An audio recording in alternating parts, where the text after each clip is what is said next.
Bismillahirrahmanirrahim. Assalamualaikum warahmatullahi wabarakatuh. Terima kasih atas kesempatan yang diberikan kepada saya. Pada kesempatan ini saya Yuki Rinanda Perdana ingin mempresentasikan hasil tugas saya, yaitu mata kuliah evaluasi pembelajaran dengan materi presentasi konstruksi jalan raya. Baik, langsung saja kita masuk. Yang pertama yaitu latar belakang. Konstruksi jalan mempunyai peranan yang cukup besar dalam tatanan perkembangan nasional dalam kelompok sektor transportasi. Jalan raya berpotensi sebagai penyedia akses transportasi jasa dan barang ke seluruh wilayah, yang berdampak sebagai komponen akselerasi pembangunan wilayah maupun regional. Sebagai salah satu moda transportasi darat, jalan raya merupakan komponen pemicu dinamika pembangunan untuk menumbuhkan dan meningkatkan perkembangan pembangunan nasional. Yang selanjutnya yaitu prinsip, teknik, dan alat penilaian dalam konstruksi jalan raya. Yang pertama yaitu prinsip, yang meliputi perancangan elemen vertikal dan perancangan elemen horizontal. Perancangan elemen vertikal yaitu perpotongan bidang vertikal dengan bidang permukaan perkerasan jalan melalui sumbu jalan untuk jalan dua jalur, dua arah, atau melalui tepih dalam masing-masing perkerasan untuk jalan dengan median. Sedangkan perancangan elemen horizontal merupakan trase suatu jalan yang merupakan garis proyeksi sumbu jalan tegak lurus pada bidang peta. Trase jalan tersebut biasanya dinamakan dengan gambar situasi jalan atau denah jalan yang menunjukkan arah dan jalan yang bersangkutan. Yang selanjutnya yaitu teknik dalam konstruksi jalan raya. Yang pertama yaitu melakukan identifikasi. Kita harus mampu melakukan identifikasi, formulasi, dan analisis masalah rekayasa pada bidang teknik sipil melalui riset. Yang kedua yaitu merumuskan solusi alternatif. Kita harus mampu merumuskan solusi alternatif untuk masalah rekayasa pada struktur konstruksi bangunan, transportasi, sumber daya air, geoteknik, dan manajemen konstruksi dengan memperhatikan faktor-faktor ekonomi, kesehatan, keselamatan kerja, kultural, sosial, dan lingkungan, atau yang biasa disebut dengan environmental consideration. Yang ketiga yaitu merancang sistem struktur konstruksi bangunan. Merancang sistem konstruksi bangunan seperti transportasi, sumber daya air, geoteknik, dan manajemen konstruksi yang mempertimbangkan standar teknis, aspek kinerja, keandalan, kemudahan penerapan, keberlanjutan, serta memperhatikan faktor ekonomi, kesehatan dan keselamatan kerja, kultural, sosial, dan lingkungan. Yang keempat yaitu memilih sumber daya. Kita harus memilih sumber daya dengan cara memanfaatkan perangkat perancangan dan menganalisa rekayasa berbasis teknologi informasi dan komputasi yang sesuai untuk melakukan aktivitas rekayasa pada bidang infrastruktur. Yang selanjutnya yaitu alat penilaian. Alat penilaian meliputi yang pertama yaitu kebenaran dan kelengkapan identifikasi data, kebenaran analisis, desain dan perhitungan, kemampuan oral presentasi, kelengkapan dokumen gambar kerja.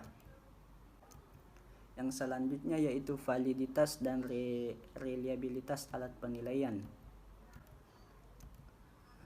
Suatu validitas yaitu Suatu tes yang valid untuk tujuan tertentu, untuk pengambilan keputusan tertentu, mungkin tidak valid untuk tujuan atau pengambilan keputusan lain. Jadi validitas suatu tes harus selalu dikaitkan dengan tujuan atau pengambilan keputusan tertentu. Tes masuk di SMA misalnya, harus selalu dikaitkan dengan seberapa jauh tes masuk tersebut dapat mencerminkan prestasi atau hasil belajar para calon peserta didik baru setelah belajar nanti. Sedangkan reliabilitas yaitu berasal dari kata reliability, berarti sejauh mana hasil suatu pengukuran dapat dipercaya. Suatu hasil pengukuran dapat dipercaya apabila dalam beberapa kali pelaksanaan pengukuran terhadap kelompok subjek yang sama diperoleh hasil pengukuran yang relatif sama selama aspek diukur dalam diri subjek memang belum berubah. Yang selanjutnya yaitu pembuatan instrumen tes dan non-tes. Yang pertama yaitu instrumen tes. Dalam instrumen tes, bentuk penilaian yang menggunakan alat ukur atau instrumennya yaitu penilaian unjuk kerja atau biasa yang disebut dengan performance. Yang kedua penilaian proyek yang biasa disebut dengan produk itu sendiri. Selanjutnya penilaian portofolio dan penilaian sikap. Sementara instrumen non-tes yaitu dalam instrumen non-tes pengukuran penilaian hasil belajar menggunakan instrumennya untuk mengevaluasi hasil belajar, aspek afektif dan keterampilan motorik. Alat penilaian tergolong teknik non-tes ini antara lain yaitu kuesioner yang biasa disebut angket, yang kedua wawancara yang biasa disebut dengan interview, yang ketiga daftar cocok yang biasa disebut dengan checklist, yang selanjutnya pengamatan yang biasa disebut dengan observasi, yang selanjutnya penugasan, portofolio, jurnal, inventory, penilaian diri yang biasa disebut dengan self assessment, dan penilaian oleh teman sejawat yang biasa disebut dengan peer assessment. Yang selanjutnya yaitu hubungan taksonomi dan kata kerja operasional.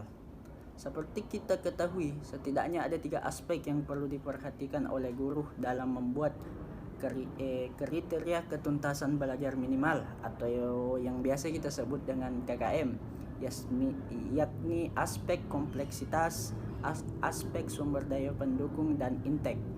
Apabila intake siswa dapat dilihat dari nilai rapor sebelumnya, nilai tes masuk, nilai pretest dan lainnya. Aspek daya dapat dilihat dari ketersediaan sarana dan prasarana yang dapat membantu keterlaksanaan kegiatan pembelajaran.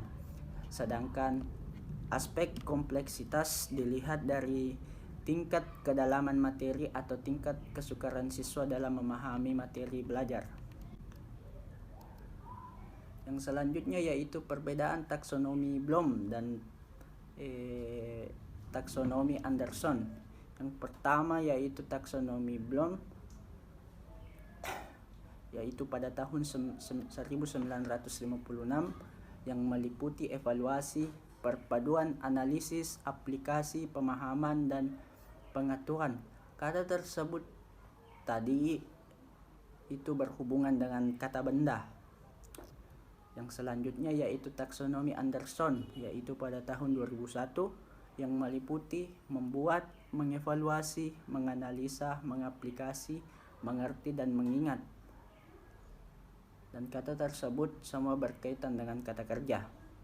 Jadi taksonomi Bloom itu lebih mengarah ke kata benda, sedangkan taksonomi Anderson lebih mengarah ke kata kerja. Yang selanjutnya yaitu analisis butir soal. Berikut inilah contoh soal yang dapat saya berikan. Yang pertama yaitu jelaskan secara singkat apa yang dimaksud dengan konstruksi jalan raya. Yang kedua, sebutkan apa saja cara pembentukan jalan. Yang ketiga, sebutkan klasifikasi jalan. Yang keempat, apa definisi dari perkerasan jalan. Yang kelima, bagaimana syarat kekuatan perkerasan jalan. Yang keenam, apa saja jenis perkerasan dalam konstruksi jalan raya. Ya, mungkin inilah hasil presentasi tugas dari saya. Sekian dan terima kasih. Wassalamualaikum warahmatullahi wabarakatuh.